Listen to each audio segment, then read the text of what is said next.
जय हिंद friends, welcome back to our channel. स्वागत है एक बार फिर से आपके अपने इस यूट्यूब चैनल कंपटीशन की दुकान पर। कैसे हो आप सब? आई होप आप सभी अच्छे होंगे और स्वस्थ होंगे और आपकी पढ़ाई भी अच्छी चल रही होगी।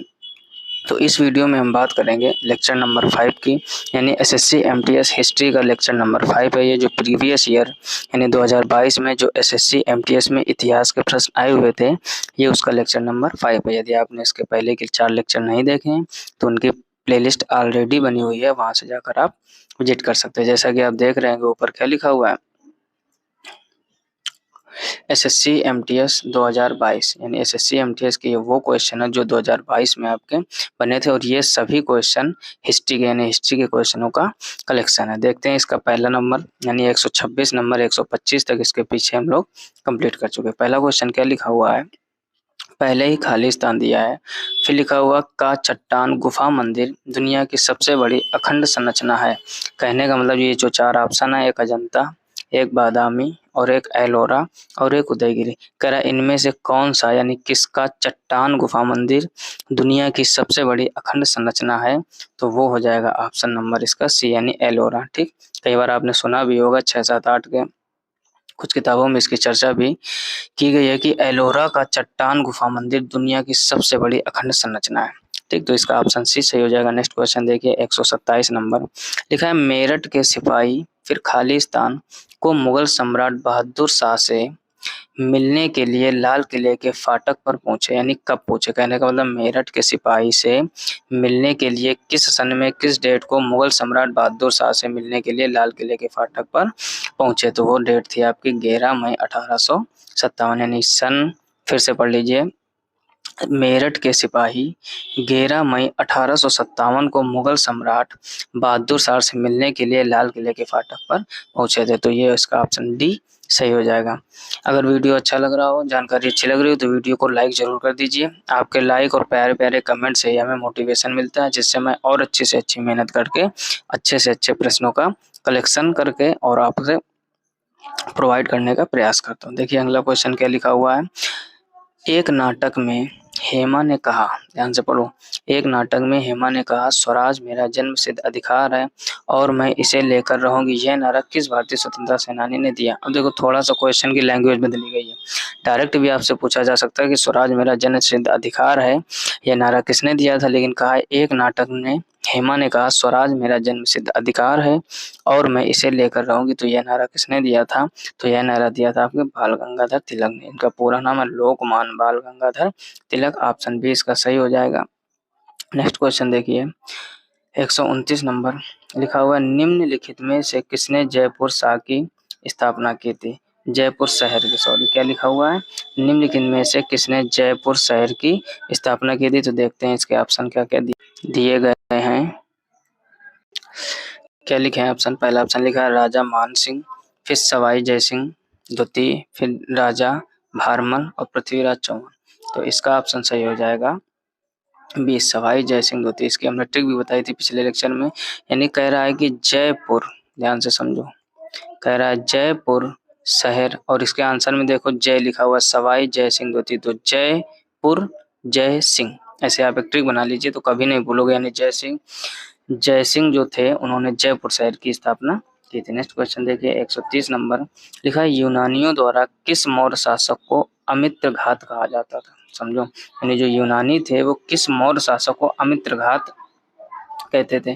पहला ऑप्शन लिखा है कनिष्क, दूसरा लिखा है समुद्रगुप्त, तीसरा लिखा है बिंदुसार और चौथा लिखा है चंद्रगुप्त प्रथम, तो इसका ऑप्शन सही हो जाएगा बिंदुसार। क्या हो जाएगा, बिंदुसार। यानी जो यूनानी थे वो बिंदुसार को मौर्य शासक थे, कौन, बिंदुसार, तो यूनानी इनको कहते थे अमित्रघात। क्या कहते थे, अमित्रघात, तो ऑप्शन सी इसका सही हो जाएगा। नेक्स्ट क्वेश्चन देखिए 131 नंबर लिखा है, केरल के मध्य और उत्तरी भागों और तमिलनाडु के कोंगू क्षेत्र को नियंत्रित करने वाले चेर राजवंश का प्रतीक था।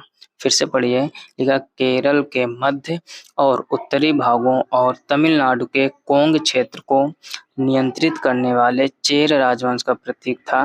पहला लिखा है पक्षी, दूसरा लिखा है धनुष और बाण, तीसरा लिखा है मछली और लिखा है बाघ, तो इसका ऑप्शन बी सही हो जाएगा धनुष और बाण। यानी जो केरल के मध्य और उत्तरी भागों और तमिलनाडु के कोंगू क्षेत्र को नियंत्रित करने वाले चेर राजवंश का जो प्रतीक था वो था धनुष और बाण, तो ऑप्शन बी इसका सही हो जाएगा। नेक्स्ट क्वेश्चन देखिए 132 नंबर लिखा है राष्ट्रकूट वंश के संस्थापक खाली स्थान थे, यानी राष्ट्रकूट वंश के संस्थापक कौन थे?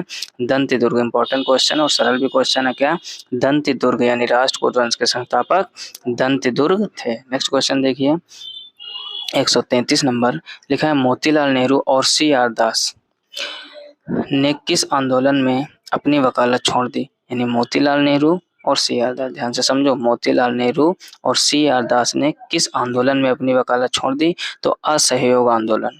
आपको पता होगा असहयोग आंदोलन किसने चलाया था? गांधी जी ने। और असहयोग आंदोलन में मोतीलाल नेहरू और सी आर दास ने वकालत छोड़ दी थी। नेक्स्ट क्वेश्चन देखिए आप 134 नंबर लिखा है गोपुरम या मंदिर का प्रवेश द्वार किस मंदिर स्थापत्य कला की विशेषता है? पहला ऑप्शन दिया गया है उत्तर भारतीय मंदिर स्थापत्य कला, दूसरा दिया गया है बौद्ध स्थापत्य कला, तीसरा दिया गया है दक्षिण भारतीय मंदिर स्थापत्य कला, चौथा दिया गया है जैन स्थापत्य कला। तो इसका ऑप्शन कौन सही हो जाएगा? ऑप्शन सी इसका हो जाएगा दक्षिण भारतीय मंदिर स्थापत्य कला। फिर से समझ लीजिए गोपुरम या मंदिर का प्रवेश द्वार किस मंदिर स्थापत्य कला की विशेषता है? तो दक्षिण भारतीय मंदिर स्थापत्य कला की विशेषता, ऑप्शन सी इसका सही हो जाएगा। नेक्स्ट क्वेश्चन देखिए लिखा हुआ है कलिंग फिर खालिस्तान जिसे सम्राट अशोक ने जीता था प्राचीन नाम, यानी कलिंग को सम्राट अशोक ने जीता था, इसका प्राचीन नाम क्या था? तो इसको कहते थे तटीय उड़ीसा। ऑप्शन ए इसका सही हो जाएगा, यानी तटीय उड़ीसा कहते थे किसको? कलिंग को। कलिंग जिसे सम्राट अशोक ने जीता था, यानी कलिंग का पुराना नाम क्या है? तटीय उड़ीसा, और इसको किसने जीता था? सम्राट अशोक ने। नेक्स्ट क्वेश्चन देखिए 136 नंबर लिखा है 1857 के दक्कन विद्रोह खालिस्तान में हुए थे, यानी 1857 के दक्कन विद्रोह कहाँ हुए थे? वो महाराष्ट्र में, सबको पता होगा। इंपॉर्टेंट क्वेश्चन है, जो लोग हिस्ट्री में थोड़ी सी भी रुचि रखते हैं ना, तो आसान से क्वेश्चन आपके तुरंत माइंड में आएंगे। 1875 के दक्कन विद्रोह कहाँ हुए थे? महाराष्ट्र में हुए थे। नेक्स्ट क्वेश्चन देखिए 137 नंबर लिखा है निम्नलिखित में से किसने जयपुर में हवा महल का निर्माण करवाया था? लिखा है कृष्ण राजेंद्र वाडियार चतुर्थ, राजा मानसिंह प्रथम, महाराजा नरिंदर सिंह, महाराजा सवाई प्रताप सिंह। ठीक, तो सवाई प्रताप सिंह ने ही इसका, देखो सवाई राजा जय सिंह अभी उधर बताया था हमने, उन्होंने जयपुर की स्थापना की थी, और जयपुर में हवा महल की स्थापना, यानी उसी शहर में हवा महल के निर्माण किसने करवाया था? तो महाराजा सवाई प्रताप सिंह। तो ऑप्शन डी इसका सही हो जाएगा। नेक्स्ट क्वेश्चन देखिए 138 नंबर लिखा हुआ है निम्नलिखित में से किस शासक ने देवपुत्र की उपाधि धारण की थी? फिर लिखा है होयसल, कुषाण, चोल और शक। तो देवपुत्र की उपाधि किसने धारण की थी? कुषाण ने। इंपॉर्टेंट क्वेश्चन है ये भी, निम्नलिखित में से किस शासक ने देवपुत्र यानी देवपुत्र की उपाधि किसे मिली थी?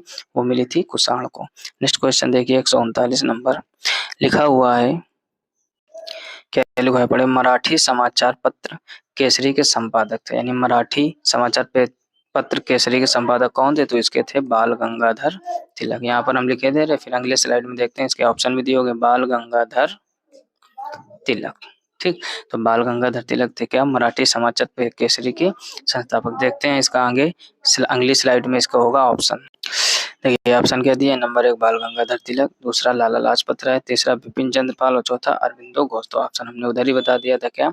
बाल गंगाधर तिलक। ऑप्शन ए इसका सही हो जाएगा। नेक्स्ट क्वेश्चन देखिए 140 नंबर लिखा हुआ है इल्बर्ट बिललार्ड रिपन के कार्यकाल के दौरान सन यानी किस सन में भारतीय और यूरोपीय न्यायाधीशों के बीच समानता स्थापित करने के लिए पारित किया गया था? तो वो सन था आपका 1883। ऑप्शन सी इसका सही हो जाएगा। फिर से समझ लीजिए, यानी इल्बर्ट बिललार्ड रिपन के कार्यकाल के दौरान सन 1883 में भारतीय और यूरोपीय न्यायाधीशों के बीच समानता स्थापित करने के लिए पारित किया गया था। कब? सन 1883 में। नेक्स्ट क्वेश्चन देखिए 141 नंबर लिखा निम्नलिखित में से कौन सा भारतीय दर्शन के 6 पद्धतियों का हिस्सा नहीं है? ध्यान से पढ़ो, पूछा गया है कौन सा हिस्सा नहीं है और 6 पद्धतियों का। तो 6 पद्धतियों में शाक्त बिल्कुल सही है, द्रविड़ यही नहीं है। ठीक, तो ऑप्शन बी इसका सही हो जाएगा, क्योंकि 6 पद्धतियों का हिस्सा द्रविड़ नहीं है, योग भी है और न्याय भी है। तो ऑप्शन इसका बी सही हो जाएगा, यानी द्रविड़। नेक्स्ट क्वेश्चन देखिए 142 नंबर लिखा है ब्रह्म सभा के संस्थापक खालिस्तान थे। ब्रह्म सभा के संस्थापक राजा राम मोहन राय। ब्रह्म सभा के संस्थापक राजा राम मोहन राय। सती प्रथा का अंत राजा राम मोहन राय। विधवा पुनर्विवाह राजा राम मोहन राय। ये सब इंपॉर्टेंट क्वेश्चन है इनके, और जरूर याद कर लीजिए।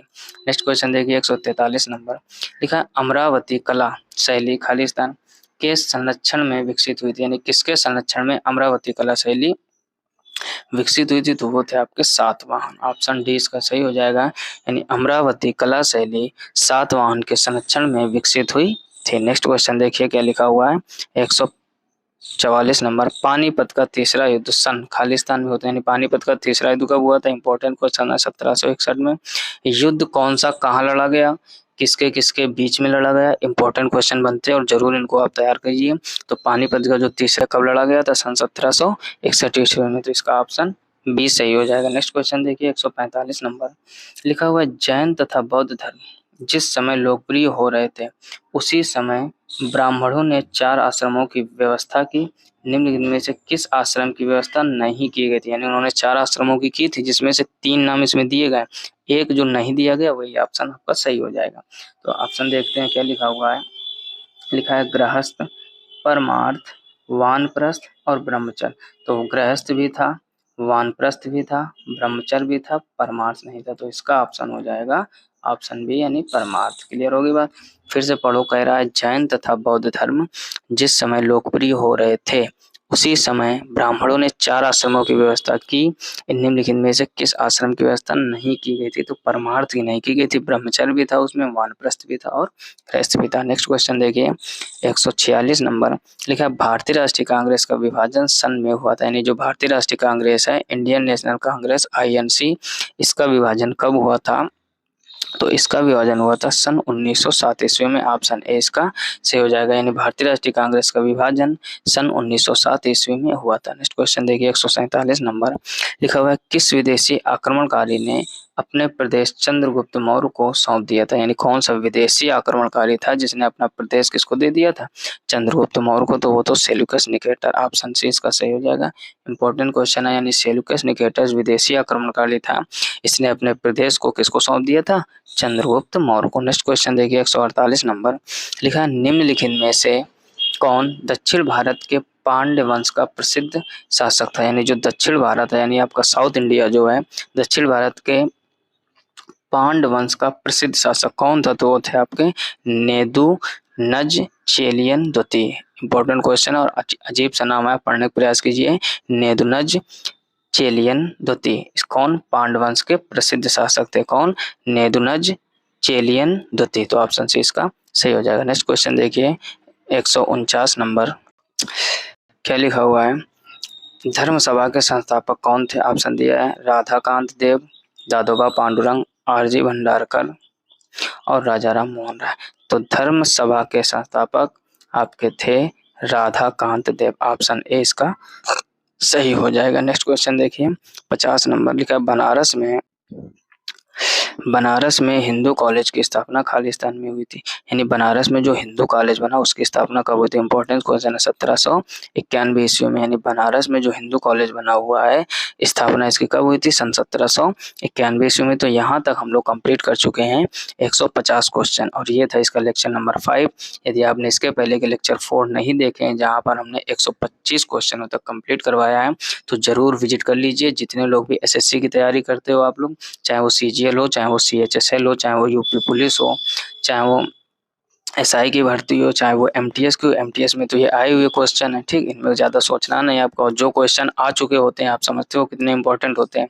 यदि जानकारी अच्छी लगी और यह सीरीज इसी तरीके चलती रहे तो एक कमेंट जरूर कर दीजिए कि इसी तरीके आप और वीडियो लाइए और अच्छा से अच्छा कंटेंट, अच्छे से अच्छा क्वेश्चन कलेक्शन करने का हम प्रयास करेंगे। यदि वीडियो अच्छा लगा हो तो लाइक कीजिए, दोस्तों में शेयर कीजिए, चैनल पर पहली बार आए हो तो चैनल को सब्सक्राइब अवश्य कर लीजिए, क्योंकि इस चैनल पर आपको SSC से related important previous year question paper हमेशा सॉल्व कराया जाता है। मिलते हैं नेक्स्ट वीडियो में, तब तक अच्छे से अपना ख्याल रखिए, पढ़ाई करते रहिए, तब तक के लिए जय हिंद।